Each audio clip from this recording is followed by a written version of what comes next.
하나님께서 기쁘게 받으신 줄로 믿습니다. 우리 앞뒤 좌우로 한번 인사하겠습니다. 당신은 복됩니다. 당신은 복 있는 사람입니다. 그 다음 말이 중요합니다. 온유한 자거든요. 온유한 자거든요. 네. 우리 모두 온유한 자로 복된 삶들을 충만히 누리는 우리 모두가 되시기를 주님의 이름으로 축복합니다. 제가 37에 우리 교회에 부임을 했어요. 그리고 지금 제 나이가 한국 나이로 56이니까 지난 19년째 우리 교회에 지금 있는 겁니다. 제 느낌엔 한 4년, 5년밖에 안 된 것 같은데 오랜 시간을 보내왔습니다.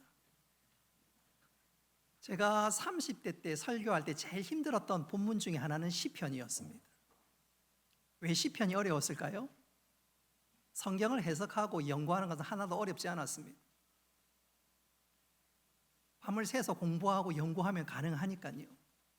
그러나 시편에 담겨있는 인생의 깊은 통찰력, 인생의 깊은 어떤 경륜들, 30대인 저로서는 그걸 다 말씀으로 전하기가 쉽지가 않았습니다. 뿐만 아니라 복에 관한 말씀을 전하기도 사실 쉽지가 않았습니다. 그럼에도 불구하고 제가 담임 목사가 되고 난 다음에 제일 먼저 설교했던 내용 중에 하나가 팔복에 관한 내용이었습니다. 말씀을 있는 그대로만 전했습니다. 30대 때는 그랬습니다. 한 20년 지나서 다시 팔복의 말씀을 꺼내어 말씀을 전할 때는 완전히 달라요. 제 인생의 경험과 또 우리 성도들과 울고 웃으면서 보냈던 지난 한 20여 년의 시간 가까이를 갈아서 넣었기 때문에, 그리고 말씀을 전하기 때문에 이 말씀이 여러분 심령 깊은 곳에 폐부에 전달될 수 있기를 바랍니다.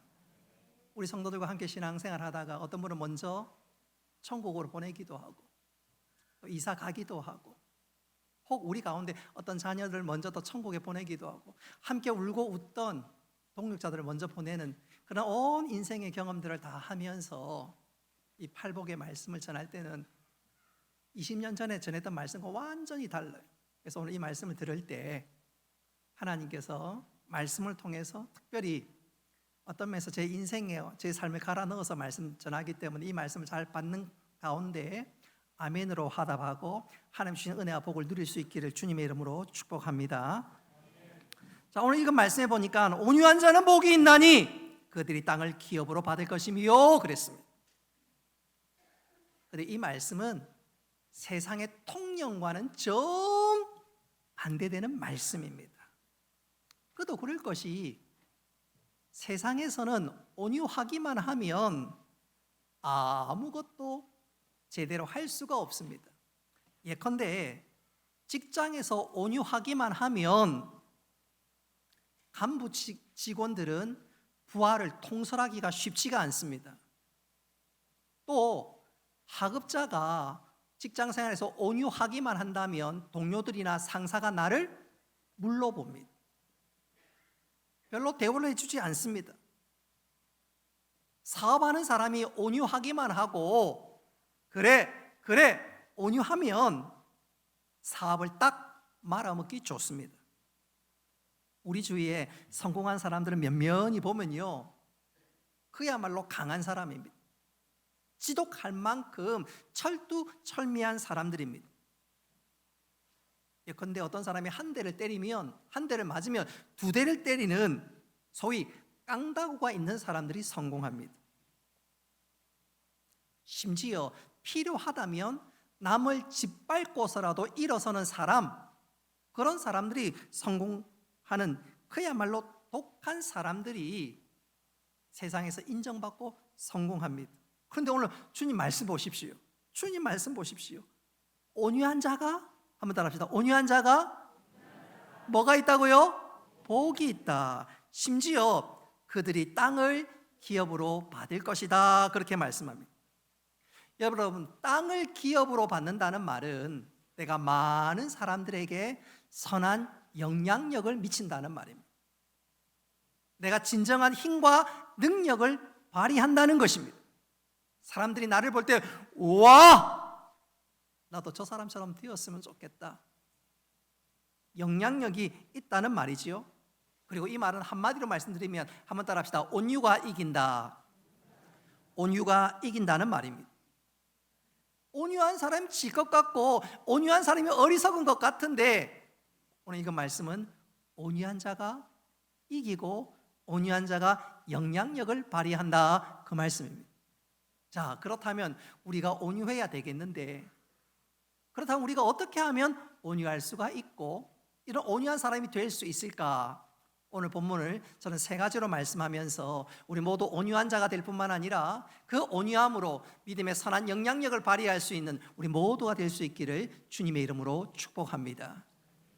먼저 온유한 자로 살기 원한다면, 온유를 얻으려면 한번 따라합시다. 상대방을 바라보는 시각이 변화되어야 합니다. 상대방을 바라보는 시각이 변해야 합니다. 그럴 때 내가 온유함을 누릴 수 있고 온유를 선물로 받을 수가 있습니다. 강조하거니와 온유는 무슨 일이든지 아이고 좋아, 괜찮아, 그게 온유가 아닙니다. 저는 이것을 이렇게 한번 강조해 보고 싶어요. 역사가 생긴 이래로 이 땅에서 가장 온유했던 분을 한 사람 꼽으라면 그분은 바로 예수 그리스도십니다. 지상에서 가장 온유하셨던 분이 우리 예수님이십니다. 그런데 요한복음 2장을 읽어보면 우리 예수님께서 불같이 화를 내십니다. 예수님의 이미지와는 정상반대인 불같이 화를 내십니다. 이유를 살펴보았더니 예수님께서 성전에 들어가셨는데 그 성전은 하나님을 찬양하고 만민이 기도하는 집이 되어야 하거늘, 그 성전은 어떻게 된 일인지 장사하고 환전하고 그야말로 돈벌이의 수단으로 완전히 바뀌어 버렸습니다. 거룩해야 될 그곳이, 하나님께 집중해야 될 그곳이 자신의 욕심과 이익으로, 욕망으로 가득한 곳으로 변질되어 버렸습니다. 그러자 예수님께서 어떻게 하셨지요? 상을 엎어버렸습니다. 환전한 돈도 엎어버렸습니다. 그리고 채찍질하면서 그곳에 있는 짐승들을 다 내어 쫓으셨습니다. 이곳은 성전은 만민이 기도하는 집이고 하나님과 교통하는 집인데 너희들이 강도의 소굴로 만들었다. 주님께서 불같이 화를 내시면서 다 쫓아내었습니다. 온유하신 주님께서 이런 일들을 하신 것을 보면 온유는 단순히 좋아, 괜찮아, 그래, 이해해, 그게 온유가 아니지요. 불의 앞에서는 담대하게 일어나고 불의 앞에서는 싸울 수 있어야 합니다. 정의가 무너질 때는 단연코 일어서야 합니다. 그러나 그 순간에서도, 그 상황에서도 상대방을 불쌍히 여기는 마음, 긍휼이 있어야 합니다. 할렐루야. 그러나 세상은 그렇지 않지요. 세상은 나와 다르면, 세상은 내 생각과 다르면 상대방을 원수로 여기거나 짓밟아 버리려고 애를 씁니다. 언젠가 네티즌들이 기자 한 사람이 쓴 글이 마음에 들지 않는다고 댓글을 달았는데 끔찍합니다. 끔찍해. 그 기자가 마침 암을 앓고 있었는데 이 네티즌들이 글을 쓰는데 아픈 이 기자에게 어떤 내용을 쓰냐면 빨리 죽어서 널브러져라, 관도 짜주지 말아라, 암세포야 약해지면 안 돼, 그 기자를 꽉꽉 물어 죽여라. 여러분, 칼로 찌르는 것보다 더 심한 언어 살인을 자행했습니다. 세상은 그래요. 내 생각과 다르면 밟아서라도, 짓밟아서라도 짓누르고 짓누르고 또 짓누릅니다. 그러나 온유한 사람은 달라요. 온유한 사람은 내 생각과 다르다고 해서 상대방을 미워하는 것이 아닙니다. 이 신뢰를 잘 보여주셨던 분이 우리 예수님이십니다. 예수님께서 십자가에 달려 돌아가는 그 순간 많은 사람들이 예수님 향해서 손가락질하고 비난하고 잘됐다, 꼴 좋다, 그때 예수님께서 뭐라고 그들에게 반응하셨을까요? 자, 우리 누가복음 23장 34절 말씀 같이 한번 읽어보도록 하겠습니다. 시작. 아버지, 저들을 사하여 주옵소서. 자기들이 하는 것을 알지 못함이니이다. 아멘. 주님은 그들을 불쌍히 여겼습니다. 자, 중요한 것은 예수님께서는 예수님을 향해서 손가락질하고 조롱하고 비난하는 그 사람에게 그 사람 자체와 그 사람의 행위를 분리해서 보았습니다. 그들의 행위는 밉지만 그들의 행동은 정말로 눈에 거슬리지만 그들 자체는 불쌍히 여겼습니다. 지금 자기들이 하는 일이 뭔지도 모르고 하는 저 일들을, 저 행위를 불쌍히 여겼습니다. 바로 그것입니다. 여러분, 우리가 상대방을 볼 때 그 사람과 그 사람이 하는 행동을 분리해서 볼 줄 아는 영적인 통찰력이 있어야 합니다. 아마 우리 중에 이런 의문이 드는 분 계실 거예요. 아니면 저에게 이렇게 질문하는 분 계실 것입니다. 목사님, 죄를 미워하면서 사람을 어떻게 불쌍히 여길 수 있습니까? 그 사람과 그 행위를 어떻게 분리할 수가 있습니까? 구분하여 볼 수가 있습니까? 목사님, 그건 말이 안 돼요. 저에게 따져 묻는 분 계실런지 모르겠습니다. 그러나 곰곰이 생각해 보면 아닙니다. 아니에요. 누가 어떤 사람이 거짓말을 했어요. 그럼 우리는 그 사람에서 거짓말쟁이 손가락질 하겠지요. 근데 반대로 내가 거짓말을 하다가 들통이 나면 우리는 어떻게 변명을 하지요? 내가 거짓말은 했지만 본인은 그게 아니야. 사실은 그게 아니야. 내 마음은 그게 아니야. 복잡한 사정이 있었다고 변명합니다. 나 자신과 나의 행위는 구분합니다. 내가 잘못을 했을 때 잘못된 행동은 미워하지만 나 자신은 미워하지 않습니다.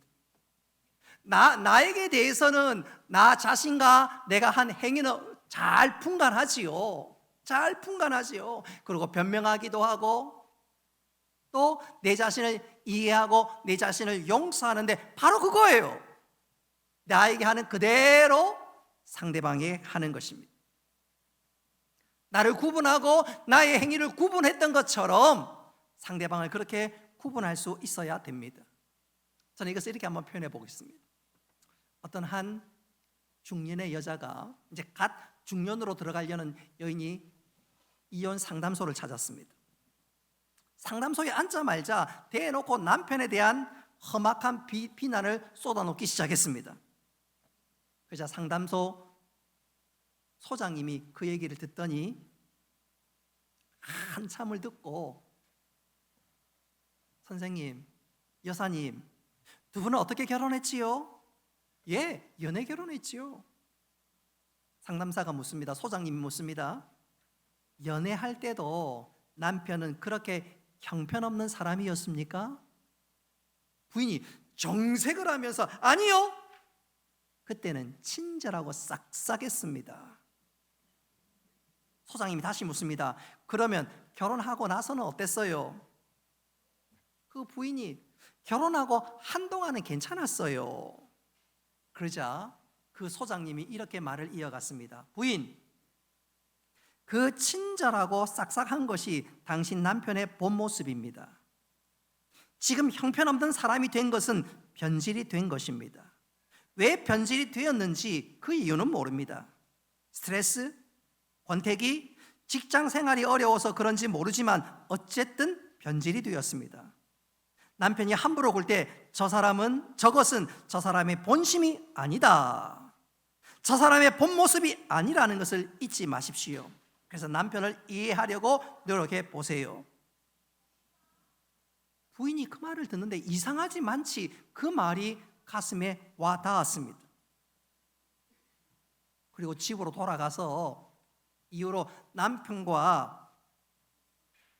말이 안 맞고 대화가 안 돼서 남편이 험하게 자기에게 굴 때도 속으로 자신의 마음을 추스렸습니다. 저게 본심은 아니지.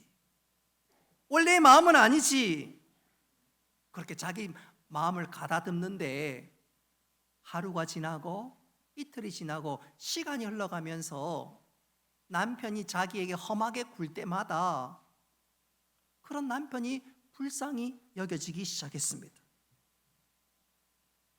그런 아내의 마음과 그런 아내의 행동이 남편에게도 고스란히 전달되었습니다. 남편이 그거 못 느낄까요? 아내가 뭔가 달라지고 있다는 것을 느끼지 못했을까요? 당연히 느끼지요. 그리고 아내가 자기를 불쌍히 여기고 이해해주고 품어주고 다 받아주는데 남편이 그만 그 마음에 녹기 시작했고 남편은 변했습니다. 그리고 두 사람은 극적으로 회복하게 되었습니다. 여러분, 이 두 사람이 변화될 수 있었던 가장 중요한 기초는 뭘까요? 아내가 남편을 바라보는 시각이 변화되었습니다. 우리도 그럴 수 있어야 합니다. 내 옆에 사람 한번 보십시오. 내 옆에 사람 한번 보세요. 사랑스럽고 좋아 보입니까? 그러면 설교할 게 없네요. 혹 우리 가운데 내 옆에 사람은 괜찮은데 저 옆분단에 있는 분 쳐다보기도 싫다 그런 분 계실런지 혹 모르겠습니다. 아마도 없겠지요. 혹시 그런 분 계실런지 모르겠는데 혹시 부부간에 지금 갈등이 있어가지고 지금 정신없는 분 계실런지도 모르겠습니다. 여러분, 내 옆에 사람, 내 가까운 사람, 꼴보기 싫은 사람이 혹 있다면 그 사람도 처음부터 나쁜 사람은 아닙니다. 처음부터 나쁜 사람은 아닙니다. 내 옆 사람은 죄로 변질되었습니다. 죄의 희생물입니다. 사단에 사로잡힌 사탄의 희생물입니다. 밉다면 죄가 밉지. 다시 한번 강조합니다. 밉다면 죄가 밉지 그 사람이 미운 것이 아닙니다. 그 사람 그 자체로는 불쌍히 여길 수 있는 하나님의 사랑받는 아들이요 딸인 줄 믿으시기를 바랍니다. 그렇게 상대방을 바라볼 수 있어야 합니다. 하나님의 시각으로 주님이 보셨던 그 눈으로 바라볼 수 있어야 됩니다. 그러면 원수 같은 사람도 불쌍히 여겨집니다.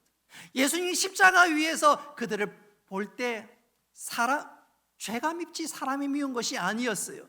그러니 불쌍히 여기는 마음이 있었고, 여러분, 우리가 그렇게 불쌍히 여길 때 내 마음에 온유가 싹이 트고 온유가 자라는 줄 믿으시기를 바랍니다.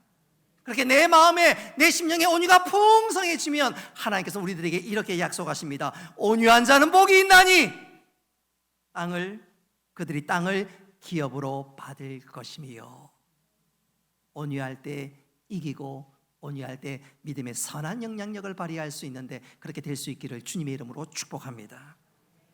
두 번째로 우리가 온유를 얻으려면 한번 따라 합시다. 나의 영적인 부요를 생각할 수 있어야 합니다. 저는 이것을 이렇게 한번 강조해 보고 싶습니다. 사무엘상 25장을 읽어보면 다윗이 분개하고 원통해하는 장면이 나옵니다. 심지어 다윗이 마음에 격분이 일어나서 보복하려는 마음이 생겼습니다. 이유인즉슨 나발이라는 사람이 다윗을 업신여겼기 때문에 그렇습니다. 다윗은 지금 하나님의 사람이지만 사울에게 의해서 도망가고 쫓기는 몸이 되었는데, 그런 다윗을 향해서 형편없는 사람이라고, 떠돌이라고, 불황자라고, 거지 같은 사람이라고 폄하하니까 다윗이 순간 발끈했습니다. 이 당시 다윗은 나발에게 엄청난 도움을 줬는데 은혜는 생각지 못하고, 나발이 많은 짐승들을 키울 때 다윗이 그 모든 것을 옆에서 도우고 지켜줬습니다. 도둑들로부터 지켜줬습니다.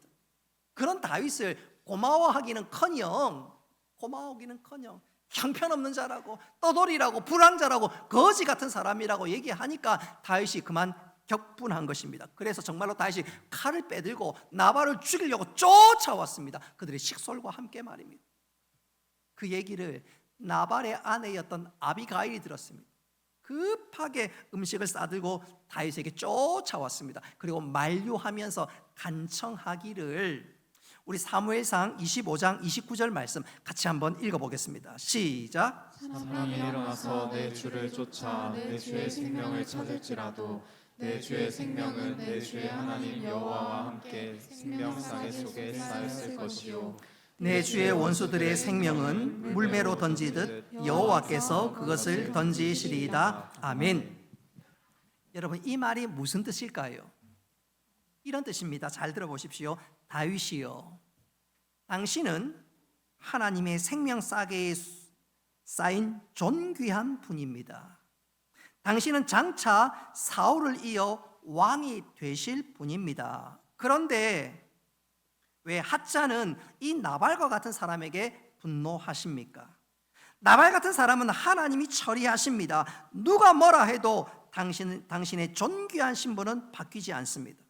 나발이 무슨 얘기를 해도 당신은 존귀한 사람이고 그 신분은 바뀌지 않습니다. 한순간의 분노로 당신의 영광스러운 미래를 허공에 날리지 마십시오. 다윗이 아비가일의 말을 듣고 정신이 번쩍 들었습니다. 하나님은 나를 존귀히 여기시고 장차 이스라엘 왕으로 삼을 사람인데, 지금 비천한 나발과 급이 다른 사람인데 내가 일순간 화를 내어서 저 사람을 죽인다면 이 다음에 이스라엘 백성들이 다윗은 성질이 욱하는 사람이고 그런 사람이 어떻게 우리나라의 왕이 될 수가 있느냐, 등을 돌릴 수 있지 않겠는가. 지금 아비가일이 그 얘기하는 거예요. 그 말에 다윗이 정신이 번쩍 들었습니다. 아하, 나는 하나님의 사람이고 하나님 나를 얼마나 존귀히 여겼는데 나의 분노로, 나의 감정에 휩쓸려서 실수할 수 있겠는가. 다윗이 그 말에 모든 것을 내려놓을 수가 있었습니다. 바로 이것입니다. 우리가 온유한 삶을 살기 위해서는, 한번 따라 합시다. 나의 신분을 생각해야 합니다. 내가 받은 영적인 부요가 얼마나 대단한지 생각할 수 있어야 합니다. 다윗이 분노를 극복할 수 있었던 것은 내가 하나님부터 받은 은혜, 나의 영적인 부요를 생각했기 때문에 그렇습니다. 그런 측면에서 내가 누리는 영적인 부요는 무엇이지요?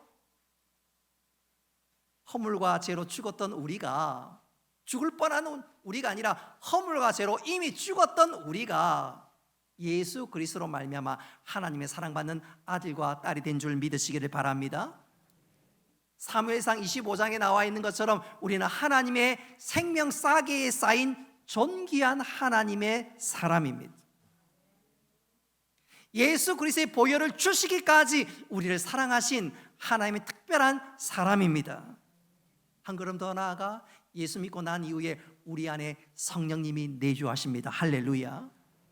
뿐만 아니라 우리가 작년 재작년에 요한계시록 열심히 배웠지 않습니까? 우리는 영원한 천국이 예비된 그야말로 하나님의 하나밖에 없는 존귀한 당신의 아들이요 딸인 줄 믿으시기를 바랍니다. 우리는 영원히 천국에서 살 사람인데 이 땅의 삶은 잠시 지나가는 건데, 그러니까 이 땅의 삶은 어떤 면에서 아무것도 아니지요. 여러분, 호텔에 예를 들어서 하루 머뭅니다. 혹은 호텔에 한 이틀 머물 때 여러분, 호텔 방을 내가 청소 다 하고 뭐 가구가 제대로 안 돼 있고 뭐가 좀 제대로 장치가 잘 안 돼 있는 거 가지고 원망하고 불평하고 못 살겠다 그럽니까? 잠시 지나갈 건데 그렇지 않던가요? 그렇지 않던가요?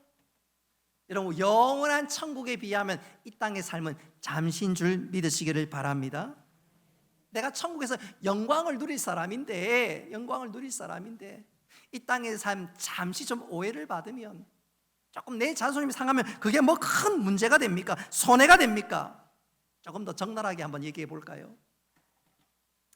가난한 사람에게 있어서 누가 내 돈 10만 원을 빼앗아 간다면, 그리고 내가 10만 원 분명히 카페에 10만 원 뒀는데 가방 안에 있는데 그게 사라져 버리면 하루 종일 화가 나고 속상합니다. 가난한 사람에게 10만 원 엄청 크잖아요. 그런데 내 재산이 한 500억이 되고 1000억이 되는데 누가 5만 원, 10만 원 훔쳐가면 어떤 생각하겠습니까? 그래, 가져가라. 10만 원치 껌 사 먹어라. 껌 사 먹어. 껌값이다. 그러지 않겠습니까? 그래도 500억, 1000억 있는데도 한 10만 원 잊어먹었는데 막 분노하는 사람은 수전노죠, 수전노. 엄청난 많은 재산, 누가 조금 없어진 것 가지고 그것 때문에 벌벌 떨면 그거는 진정한 부자는 아니지요. 1000억 있는데 5,000원 누가 훔쳐가면, 10,000원 훔쳐가면, 그래서 없어지면 그거 가지고 벌벌 떨지 않지요. 그냥 웃고 넘길 수가 있지요. 여러분, 영적으로도 마찬가지입니다. 여러분, 우리 모두는 사무엘상 25장에 나와 있는 것처럼 하나님의 생명싸개에 쌓여있는 존귀한 사람인 줄 믿으시기를 바랍니다. 하나님이 얘라! 손대지 마! 하나님께서 지키시고 졸지도 주무시지 않고 지키시고 귀하게 여기는 존귀한 사람이 바로 나 자신인 줄 믿으시기를 바랍니다. 그거 생각하면 내가 좀 속상한 일을 당해도 화내지 않습니다. 다윗처럼 오히려 침착을 유지할 수 있습니다. 영적인 부여를 생각하면 온유함을 누릴 수 있게 됩니다. 할렐루야. 그래서 온유가 흘러넘치면 용서할 수 있게 되고, 그리고 그 용서가 모든 관계를 다시 한번 새롭게 회복하게 되는 줄 믿으시기를 바랍니다. 저는 이것을 이렇게 한번 강조해 보고 싶어요. 리더스 다이제스트 책에 나오는 내용인데 그 내용에 이런 일이 적혀 있습니다. 스티브라는 아이가 백혈병에 걸려서 병세가 위중합니다. 그 즈음에 그의 엄마 아빠는 갈등이 생겨서 1년 가까이 별거하고 있었습니다. 그런데 아들이 백혈병으로 병원에 입원해 있다니까 이 두 사람이 결국 병실에서 마주쳤습니다. 마주쳤지만 두 사람은 냉랭하고 아무 말이 없었습니다.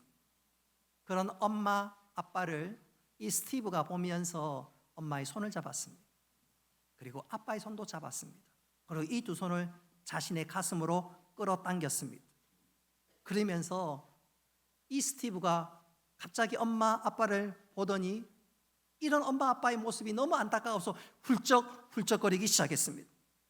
마지막 죽는 마당에 아빠가 헤어지는 그 모습으로 눈을 감으려고 하니까 어린 나이지만 너무너무 가슴이 아팠습니다.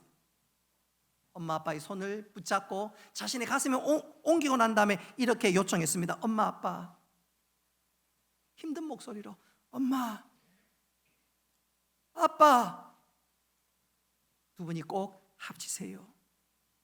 두 분이 꼭 합치세요. 그 말에 부모가 그만 깨지고 말았습니다. 아이가 울면서 정말 힘을 다해서 두 분 합치라고 하는데 그 말에 깨어지지 않을 부모가 어디 있겠습니까? 자기들은 자존심이 상했노라고 속상했나라고 깨어졌지만 사랑하는 아들이 떠나는 마당에 유언 같은 그 말에 어떻게 갈라설 수가 있겠습니까? 자존심이 뭡니까? 두 사람이 자신의 자존심 다 내려놓고 그래 스티브야 걱정하지 마. 걱정하지 마. 엄마 아빠 잘 살게 평안히 가. 두 사람이 문제가 아무 어려움 없이 해결되었습니다. 사랑하는 성도 여러분, 부부 생활에서 혹은 교회 생활에서 혹은 여러 인간관계 속에서 자존심이 상했나요? 이건 금지구역인데 절대로 해서는 안 되는 말인데 그 말을 내가 들으면서 내가 상처를 받았나요? 내 자녀 문제를 건드렸습니다. 내가 가지고 있는 치명적인 약점을 건드렸습니다. 그것 때문에 자존심이 상했나요? 상처를 입었나요? 그거 조금만 내려놓으면 됩니다. 욱하는 거 조금만 내려놓으면 됩니다. 어떻게 그것이 가능한가? 오늘 다윗 보십시오. 다윗이 격분했습니다. 자존심이 상했습니다. 그러다가 나발의 아내 아이가빌로부터 그가 받은 영적인 부요, 내가 하나님부터 어떤 은혜를 받은 사람인지 생각하게 하니까 다윗이 그것을 깨닫고 분노를 사그려들 수 있었습니다. 하나님 나에게 주신 은혜를 생각하니까 분노는 사그러지고 내 마음이 온유가 샘솟듯 솟아났습니다. 할렐루야.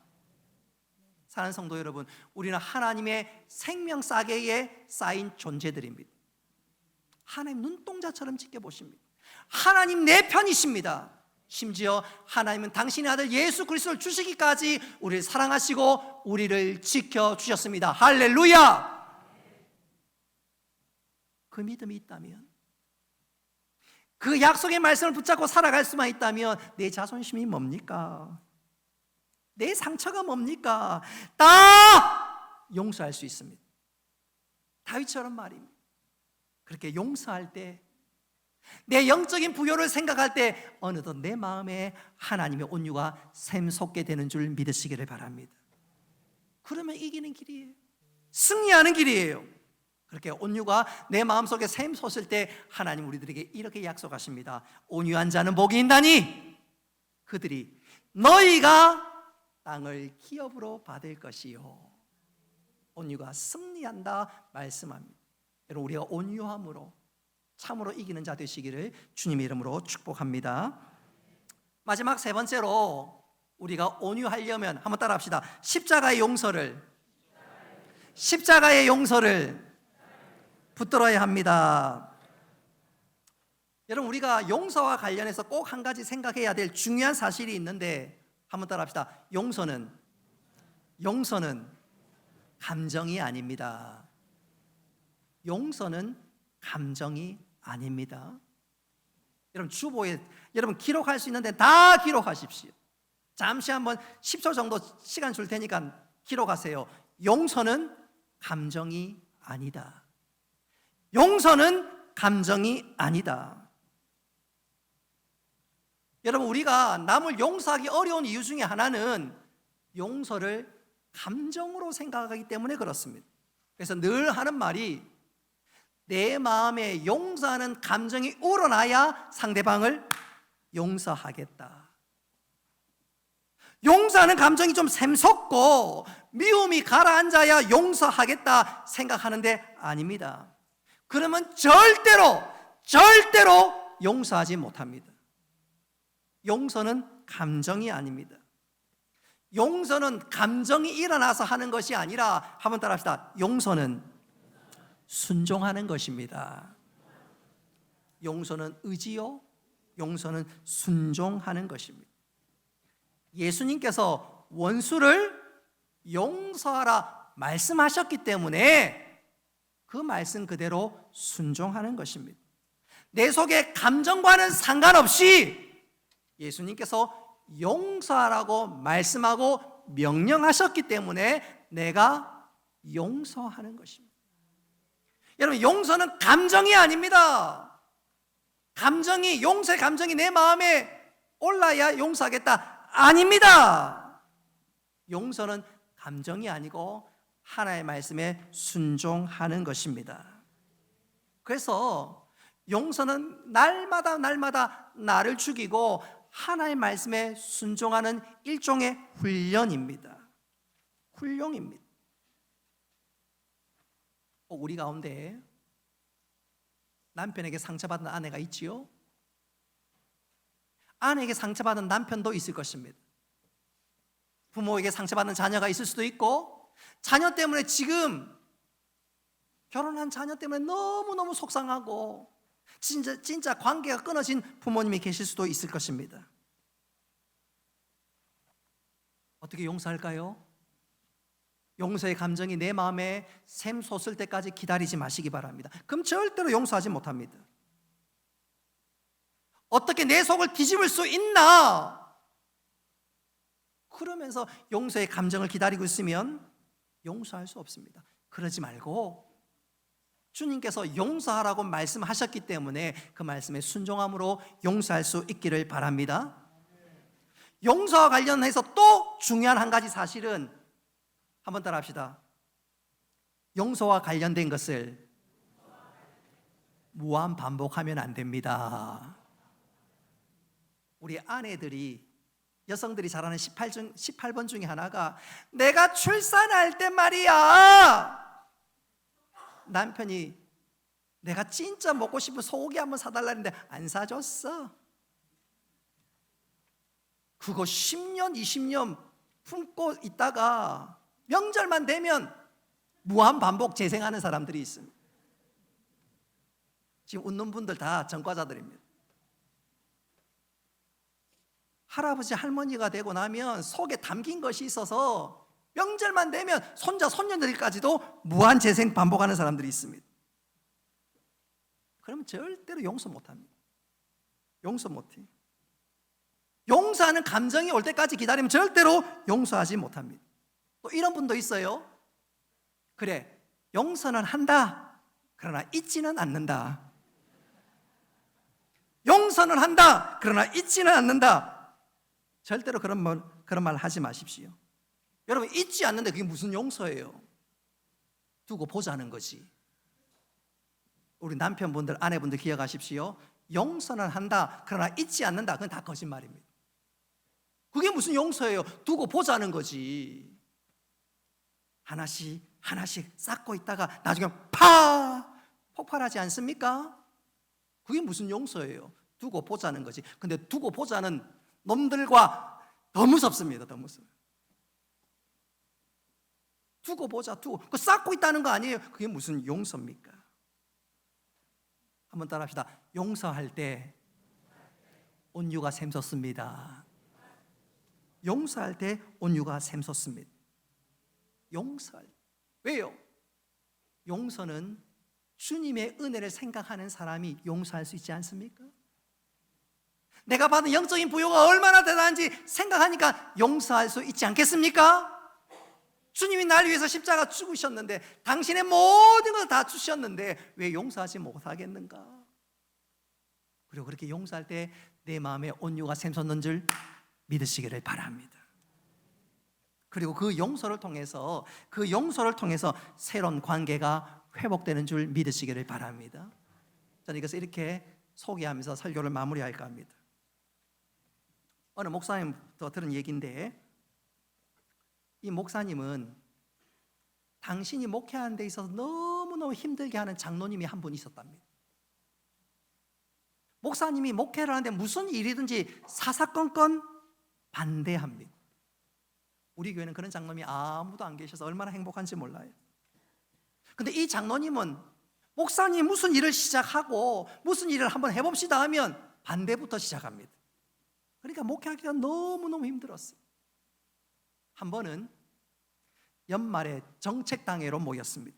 내년에 무슨 일을 하고 어떤 사업을 하고 어떤 일에 주안점을 두어야 할런지 의논하는데 또 장로님이 반대합니다. 안건은 많고 시간은 없고, 그러니까 토론은 또 지지부진하고 도무지 문제의 합의점을 찾지를 못합니다. 시간만 흘러갈 뿐입니다. 그러니까 목사님이 오늘 안 되겠다 싶어서 다음 주에 우리 일주일 동안 한번 기도하고 다음 주에 우리 정책당회를 진행하겠습니다. 잠시 정회를 했습니다. 정회를 하면서 목사님 마음이 언짢았습니다. 그러나 모든 것들 하나님께 다 맡기기로 하고 당회를 폐회했습니다. 그리고 장로님들이 가는데 배웅을 했습니다. 바로 그 순간이었습니다.